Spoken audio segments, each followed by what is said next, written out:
Presented by Unique Films. Unique Films. Unique Films.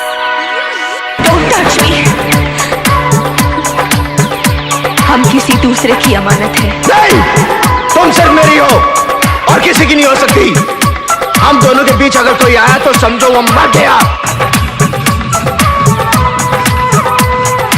काजल, इन हाथों ने सिर्फ हथियार छोड़े हैं, चलाना नहीं भूले। अगर इस चौखट पर बारात आई तो डोली की जगह उनकी अर्थियां उठेगी और सबसे पहले अर्थी उसकी उठेगी जिसके सर पर सहरा होगा। लाशें बिछा दूंगा, लाशें। Mix by happy digital recording studio Chanpatia. शादी तो रोपाई गई दिन नियाराई गई कके जैबू हमें बराबर।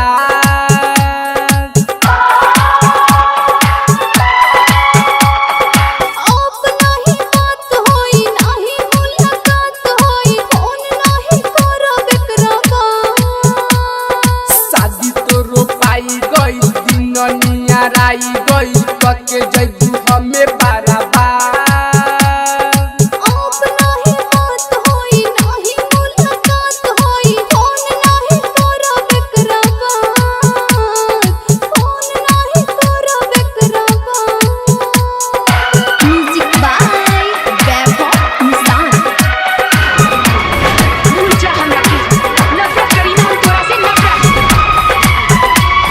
कयामत तक चौके ना भूल सकेगा। शादी होगी जाता हमारा। 7 जन्म तक तो सिर्फ और सिर्फ हमार बाड़ू। बहुत जल्दी हमारी मांग भराई। तोहरा मांग में से नूर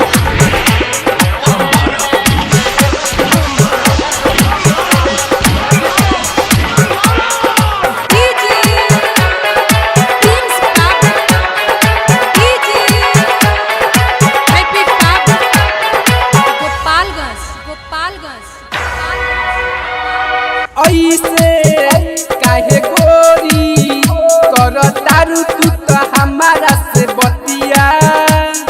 सोचे कहो तानी सुना सुना मोर संगतिया।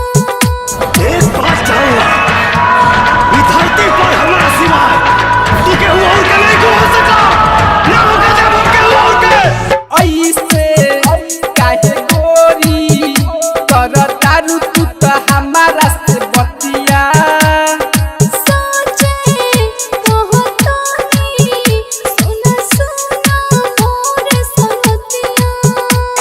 ससुरा में चली जैबू जाई के बदली जैबू रोई जाई हमारो सारा।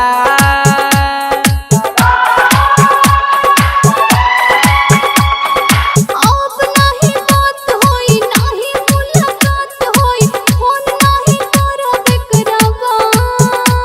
शादी तो रोपाई गई दिन नियाराई गई कके जैबू हमें बराबर।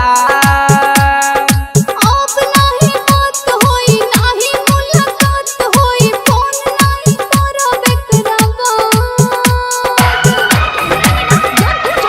और का सगाई ये वो अंगूठी पहिरा दिला सा।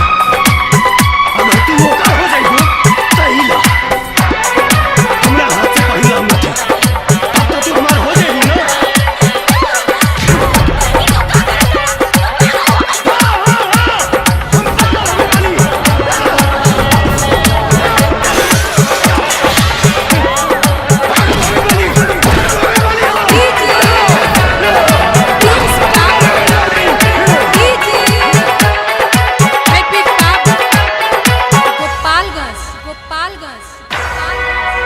सुन दूर गेस आधी रज के चली जाई सच कहतानी जान हो।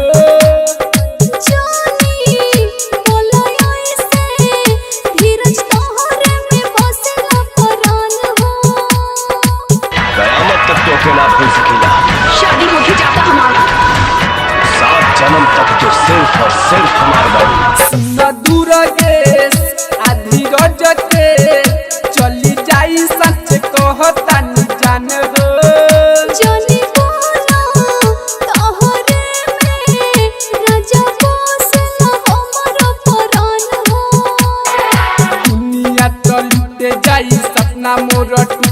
जाई पियावा से लेबू हो सवार।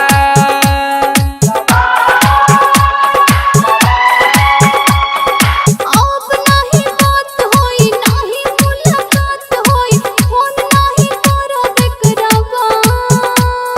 शादी तो रोपाई गई दुनिया राई गई कके जइबू हमें बराबर। अब नहीं बात होई नहीं मुलाकात होई फोन नहीं करब एकराबा। हैप्पी डिजिटल रिकॉर्डिंग स्टूडियो सावु विवाह भवन के पीछे वार्ड संख्या 6 चनपटिया।